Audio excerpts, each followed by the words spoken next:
Welcome once again to Cebu Landmaster's first ever home fest titled Embrace Home, our online sales event showcasing our economic, mid-market, and high-end dream homes you can embrace at comfortable payment terms and with exclusive perks.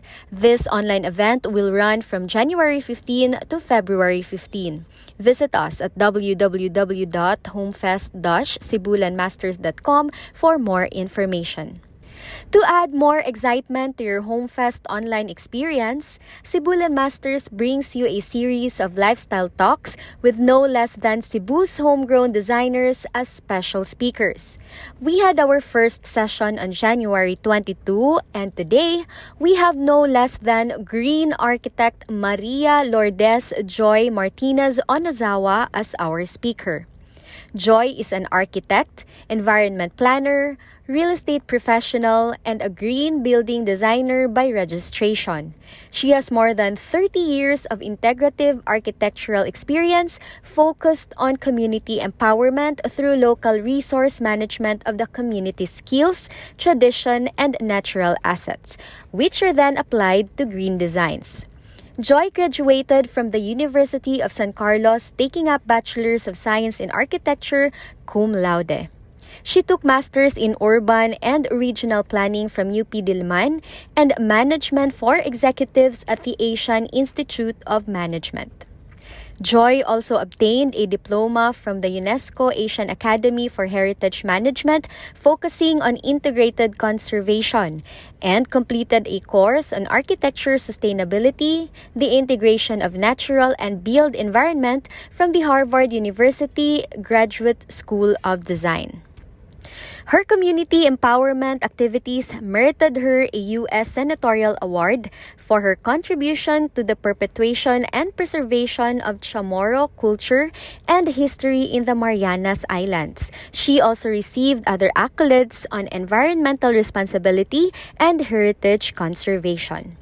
Ladies and gentlemen, to share with us a wealth of insights on how we can create green spaces in our homes, let's all welcome architect Joy Martinez-Onozawa. Good afternoon, everyone. Welcome to the much-awaited Home Fest of Cebu Landmasters, guiding you to a more comfortable way of living in your homes. CLI has gone out of its way to reach out to you, whether you're living in a small home, whether you were contemplating on buying one, or simply thinking of renovating. These tips are going to be very, very useful for you.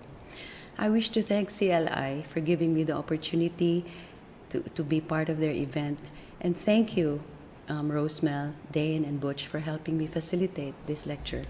My topic today will be about green lifestyles, living in small apartments or small homes.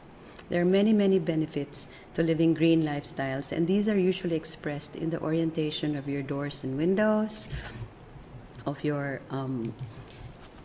arrangement of your furnishings, kitchen amenities, all that lead you to live a routine of clean living, free of harmful chemicals, and you will be surprised at the simple solutions that you will find.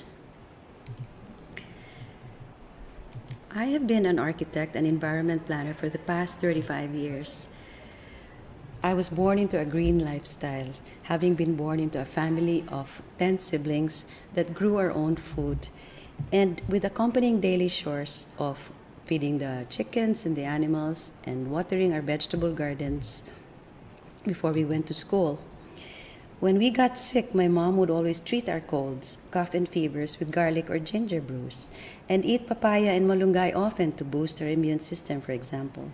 She always reminded us that nature had already provided for everything we need.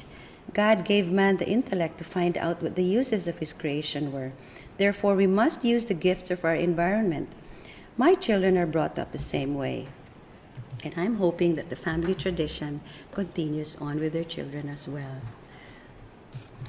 Our philosophy, our design practice is integrative, incorporating the interiors with the exteriors, harnessing the elements of our environment. Our environment is composed of 4 basic elements: land, air, and water, and man. We are all connected to the air we breathe, to the waters that are filtered through the soil for us to drink, to all the plants and trees around us that feed our souls as well as our bodies. And most of all, we are connected to each other as much as we have the right to live a good life. We have the responsibility of taking care of each other's beautiful existence as well. In this diagram, sustainability is at the center of all the interactions of these elements in our environment. Many mistakes in the past were made because man had put himself in the center of life, and the chain of sustainability was broken. Currently, we are now reaping the consequences of our past actions, and there is an urgent need to be equipped with more understanding of the earth. Thus, we join in the bandwagon in putting forth various initiatives into striving to live cleaner lives. This is what green lifestyles are all about. A lifestyle with nature as the most important partner in man's daily routine. You must remember that we are equal and connected to each other. We cannot live without the environment. However, the environment can live without us. Now we will talk about our table of contents, and I'll be talking about these interesting topics today. Choosing a location, this will inform you what to look out for when choosing or buying or renting a unit, as well as how to deal with your present location for those already living in a unit. Good air quality. We all need to breathe good quality air in order to stay healthy. As we all know, most diseases are caused by pollution entering our bodies, and much of it is floating in the air. Natural lighting and passive cooling. We live in a subtropical rainforest ecosystem, and the Philippines is blessed with a lot of sunshine and rainfall, resulting in rich biodiversity. Harnessing these elements to take advantage of the illumination of the sun and the natural resources of cooler temperatures will be the focus of this chapter. Saving energy. Everyone wants to save energy on the energy bills, and here are tips on how to reduce energy costs while still maximizing their benefits. Pest control and cleaning solutions. This is going to be very interesting. The humidity our ecosystem brings into our homes can many times be breeding grounds for pests. Here you will learn simple solutions to keep them away from your homes. And lastly, our waste management.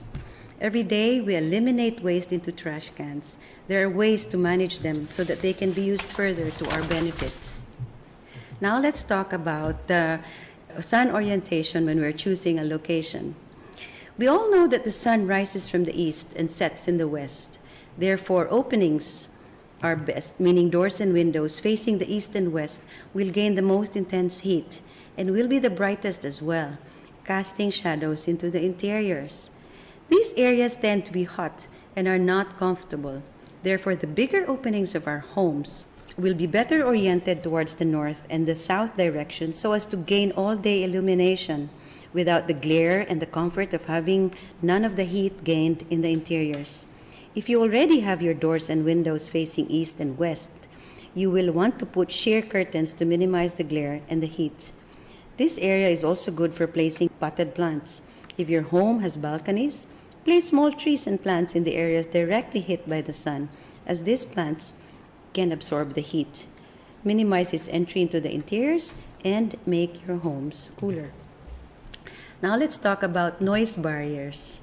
Most of the condominium buildings are situated beside the road unless one is blessed to be located in a quiet neighborhood. Mounting vertical gardens is one solution, as the density of the leaves of the plants are able to absorb the sound rising from below. Choose plants with vines with small dense leaves. Constant trimming of these leaves makes for a more dense look. Bamboo, on the other hand, has also been proven to be very, very effective in this regard. Another solution could be to place a water running feature near the window or in the balcony. The sound of running water fountain can easily drown the sounds of the street from below. And of course, we can always invest in soundproofing acoustic curtains. These are special curtains that block off the sound. However, they also block off natural light, so they may best be used after the sun goes down. You may also install double curtains, as this can help buffer the noise. Many of our homes use the AC. Please note that the AC draws air from the outside, cooling it on the inside. However, hot air rises, needs to go out to the exteriors and to prevent the same air circulating within. Therefore, to address this, leave a small opening on the windows when the AC is on. or place a screened small vent opening on the upper side of the wall. This also maintains the cool temperature of the room. Thus, the AC compressor need not work so hard, saving energy in the long term. Indoor pollution air levels are most often 2 to 5 times higher than outdoor levels of pollution. This is mainly due to the air from the outside recirculating within before it exits outwards. When air is not fresh, biological contaminants abound like bacteria from the trash bins, molds from humid areas, virus from the air, fungi, pollen, chemical gases, and fine dust from the outdoors revolving inside the rooms. Now let's talk about where our oxygen comes from. Oxygen, the air we breathe, needs to be in top quality to keep us healthy. In our environment, there are two sources of oxygen. 55% comes from the plankton that lives in the waters, and 45% comes from the trees and the plants and their leaves. Plankton thrives in bodies of water like the sea, our rivers, and our lakes. Water pollution, however, kills them, so it is very, very important for us to keep our waters clean. The seas, the rivers, the lakes, our waterfalls, everything. Have you ever wondered why on a hot summer day you want to rush to go swimming in the sea? And why doesn't the waters in the sea ever get hot, with the sun scorchingly on them?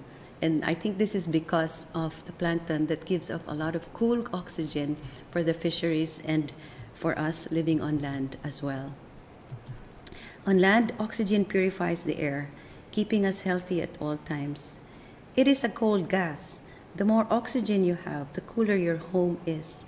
Plankton that thrives in fish bowls provide this much-needed oxygen.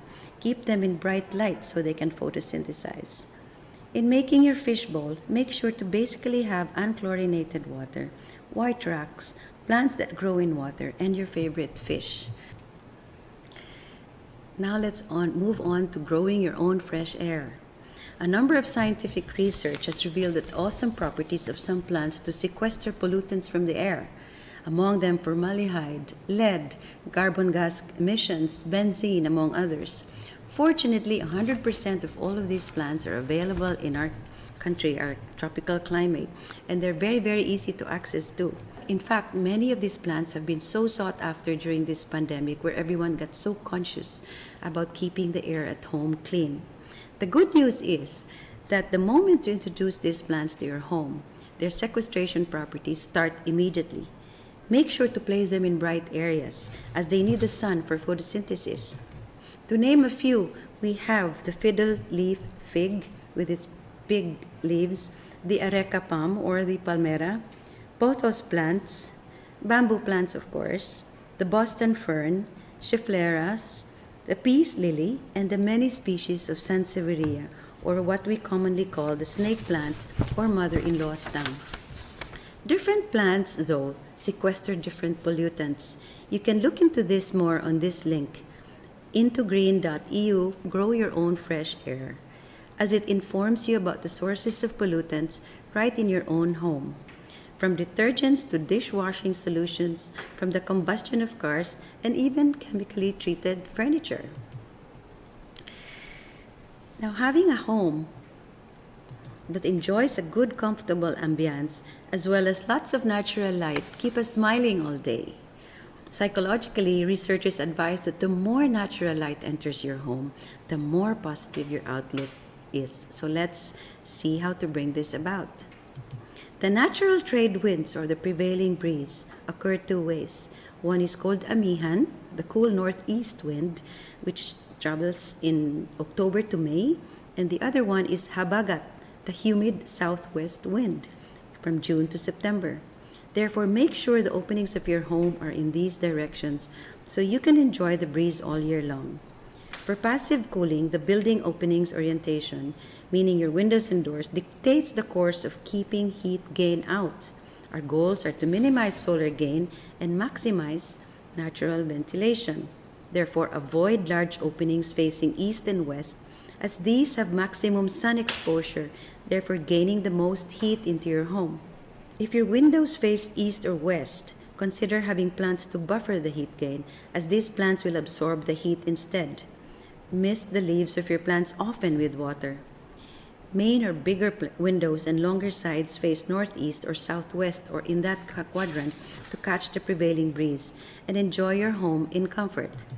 Keep plants always in the interiors. They make you happy as they also give off oxygen. Oxygen gas is very cold, thus it cools the interiors as well. If you have no choice, since your openings are already facing east and west or on this quadrant, there's another way you can offset heat gain. You can use operable blinds in addition to your window, or simply use vertical or horizontal blinds in the interior. You can control these blinds when the sun shines directly in the interior. It would be a good idea to place plants with big foliage in these areas as they are able to catch all the heat, thus further cooling your home. To catch the breeze, if you can see the photos on the right, even if your windows are not facing northwest or southeast, placing an awning on top of the window catches the breeze from below and sends it right into the interiors. These devices are called wind catchers and are ideal for homes whose windows do not face northeast or southwest. Likewise, if you can, it would be a good idea to place plants hanging from your window, as these plants provide you with so much cool oxygen while absorbing the heat from the sun. Now let's talk about cool air tunnels.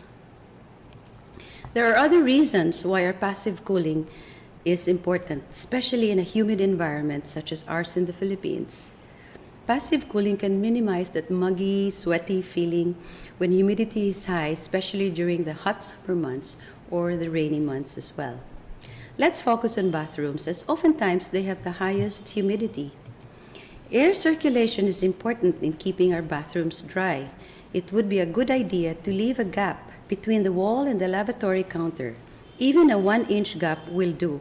This not only minimizes maintenance work, as we do not have to deal with wet splashboards that get moldy when not wiped often, but it certainly helps circulate the air rapidly through this man-made vertical tunnel. Vent in cabinet shelves are also prevent molds and keeps items inside dry. Cut out a portion of the center of the shelf and replace it with a mesh so air flows vertically upward, thus keeping the contents of our cabinets dry. A special vent can be made in your interior walls for letting cooler air in, passing through from one room to another. You can pass on cooler air from an air-conditioned room or simply air from a cooler area of the house into another room. A vent that is situated lower than 90 centimeters is very, very efficient in passing cool air. Cool air is heavier than hot air. Therefore, to cool our homes, lower vents are more efficient. The good news is that there is no need to use electrical vents for this. The air will just flow. Now let's start talking about saving energy. We all want to save on energy costs, coming from our lights and our household appliances and maybe from our pumps. These tips can help you bring down your electrical consumption. Have big windows and tall doors facing north and south to allow natural light to come in. As much as possible, have ceilings of at least 3.0 meters in height from floor to ceiling in order to catch a good amount of natural light into your room. When this is not possible, paint the room with light colors or white in order to further lighten a room. Use LED lighting, LEDs. Always ask for energy-saving lights when you purchase them. Use solar panels whenever possible. There are portable ones you can place by the window or in your balconies. You may want to check out the building if there are solar panels installed on the rooftop as well. In the near future, each one of us will be generating our own or at least some of our energy. So we need to be prepared for that. The sun is still the greatest source of energy in this planet, so it makes sense to harness its benefits. Now let's talk about plugs and switches. Take out all the plugs and outlets when not in use. TV, the aircon, toasters, your flat iron. There is still power there, commonly called the phantom power, that draws in even when the appliance is not being used. Doing so also prevents them from being affected by power surges and electrical fires. One switch at the maximum, only 2 lights should be lit. Avoid too many lights per switch. Many times we do not need all the lights lit at one time. It is more efficient to switch on only the lights that we need. Use energy-saving appliances. Look for the blue Energy Star rating seal when you buy appliances. Read the instructions very carefully and ask the salesperson to explain how much electricity you will be using with the device, and ask him to compute how much this will be on a daily or hourly basis. Staying informed of our electricity issues helps us to manage and conserve our energy at home.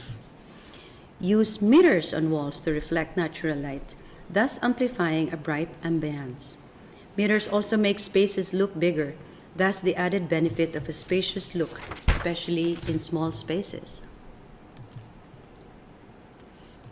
It is great to know that many of our edible plants have also an added benefit of warding off mosquitoes, cockroaches, termites, and flies. These are the common pests we have at home.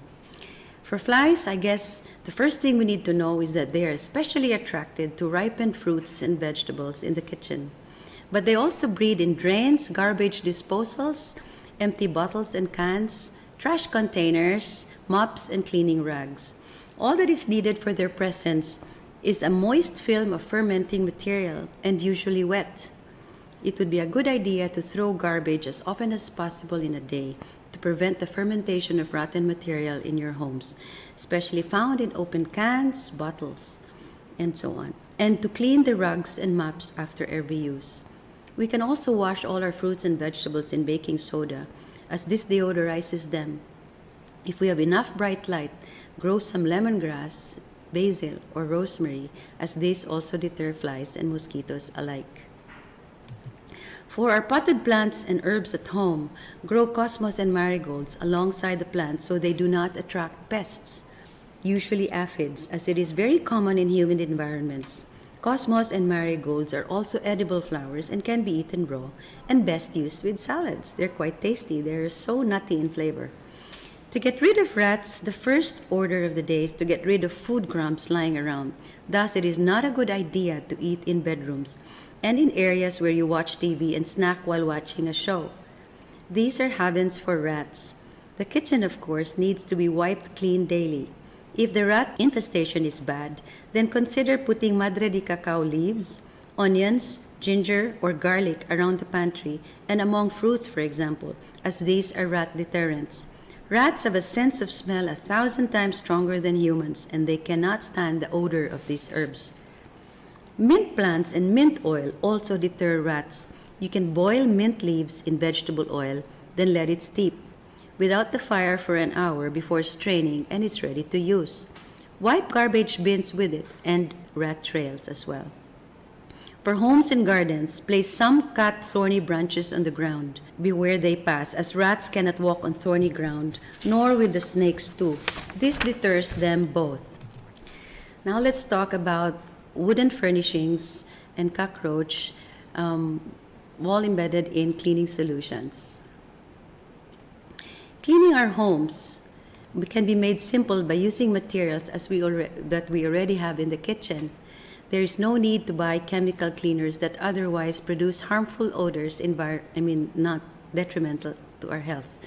For cleaning wooden windows, furniture counters, and baskets, and make them look new again, a mixture of chili, we use the labuyo to prevent termites and wood borders, olive oil, raw vinegar, grated perla soap in a spray bottle.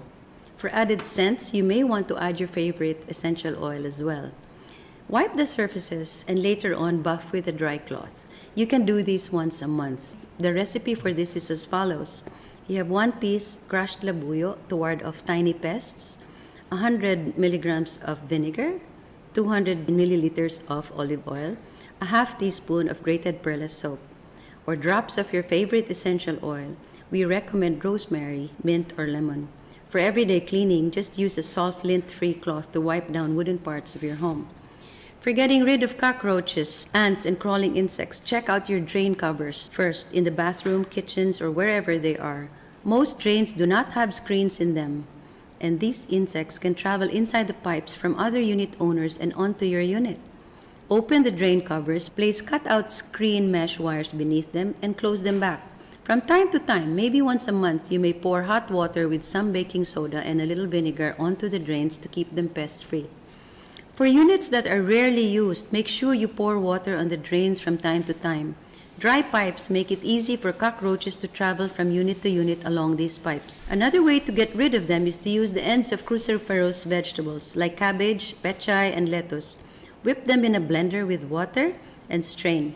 Use that water to wipe clean your kitchen counters at night, as this deters cockroaches as well.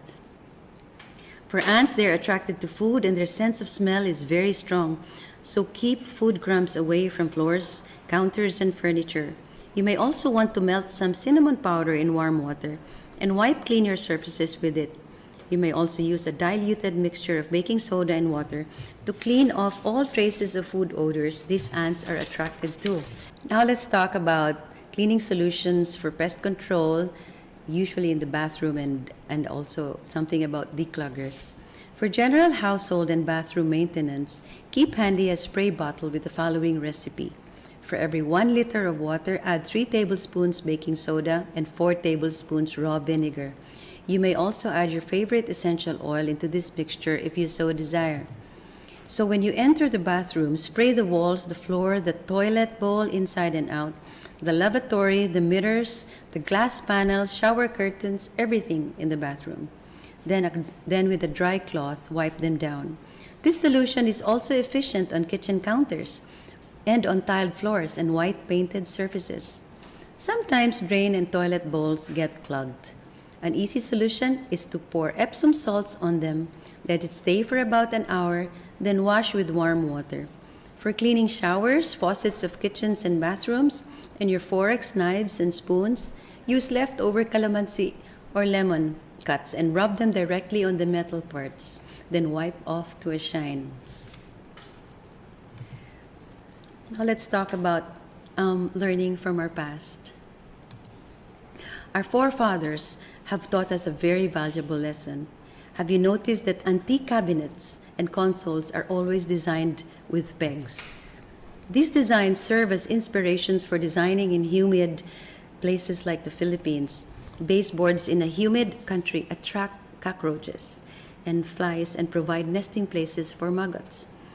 Wooden baseboards are also rot easily with moisture from the humid environment, so we do not suggest this. Learning from the past, modern-day kitchen cabinets will be pest-free when they are elevated from the ground without the use of baseboards. Instead, use 6 to 8 inch pegs, raising them from the floor level. This method also makes it easy to clean the floor beneath. As an added benefit, these raised cabinets also provide spaces for the feet for people in wheelchairs. More on pest control management, and you will be surprised with this. One thing that may be difficult for us to accept is the realization that termites are not the pests, we the people are. Termites live under the ground and land development disturbs their territory, thus they fight back. So we actually have to learn to live with them. Knowing how they come to our homes is one way of understanding how we can repel them. The biggest contributor of termites into our homes are our shoes. The tracks in our shoes can carry dirt laden with termites. So we walk into the house, into our living rooms, into the kitchen, into our bedrooms, and then we start having problems. Many Asian countries practice leaving their shoes at the door, and this is something we can learn to do. As soon as you arrive home, wipe your shoes. Coconut fiber doormats are the best cleaners of our souls, and these are readily available in the Philippines. Inside the house, wear house shoes or slippers and provide your guests with them as well. After cleaning shoes, provide a drip station tray with gravel. Clean out this tray with vinegar from time to time to kill lingering pests. Keep your home as dry as possible. Air circulation is a must. Let's continue talking about our shoes.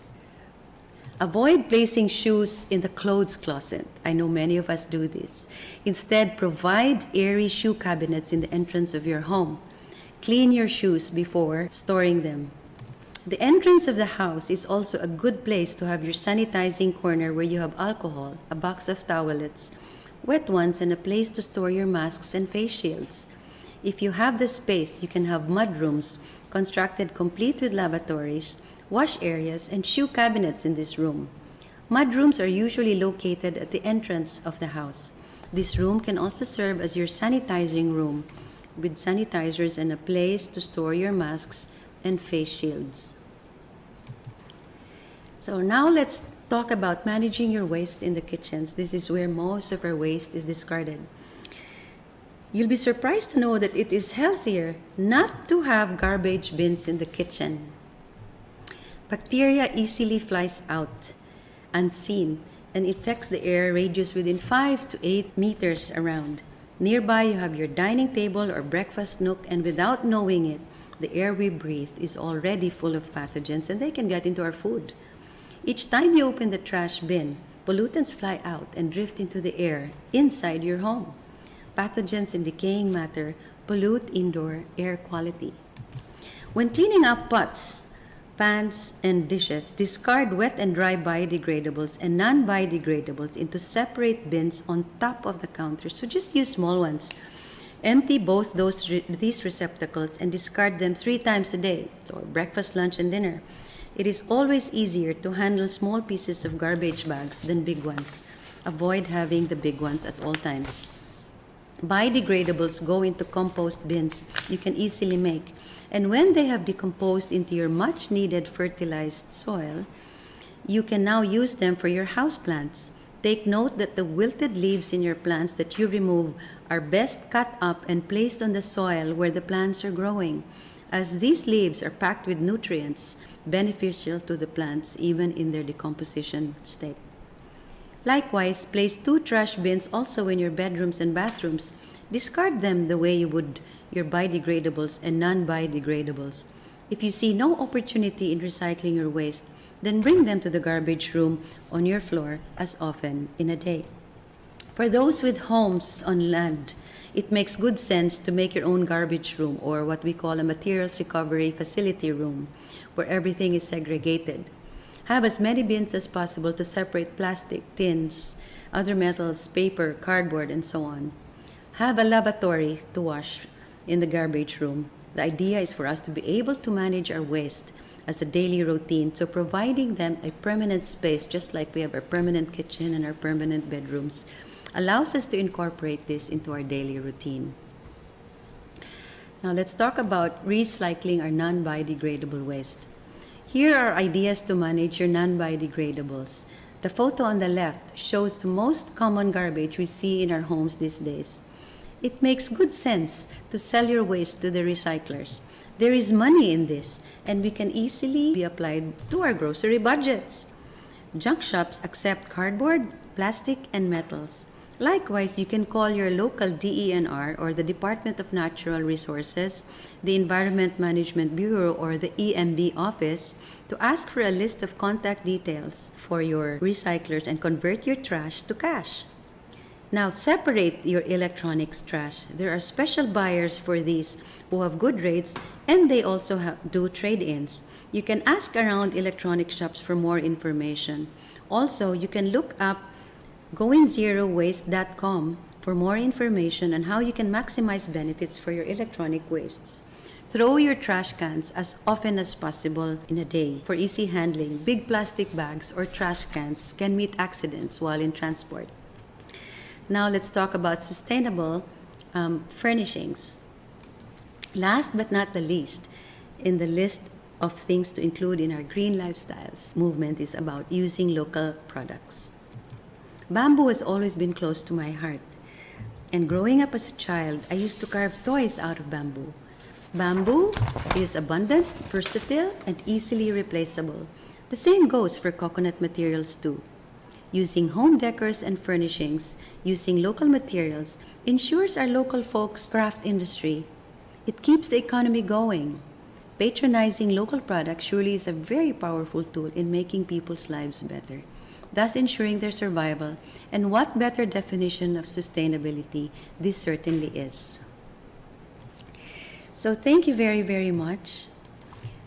Fellow viewers, this wraps up our talk for today on green lifestyles in small homes. I hope that you're inspired by this and that what you have learned here you will immediately apply in your own homes. On behalf of Cebu Landmasters, we wish to thank you for viewing this talk as part of our Homefest activities. We wish everyone a good afternoon, and remember, stay safe, stay home, stay green. Thank you. Thank you so much for sharing all these practical ways for us to green our spaces, Architect Joy. We always thought that it was challenging, if not difficult, to go green. But of course, it can be done and we can do it. Ladies and gentlemen, thank you for joining us in today's session of the CLI Homefest Lifestyle Talks titled Greening Homes. And I hope that with what Joy shared with us, we will now create green spaces in our homes. See you next time in our Embrace Home Talk Show on February 11 at 3:30 p.m. Good day and stay safe, everyone.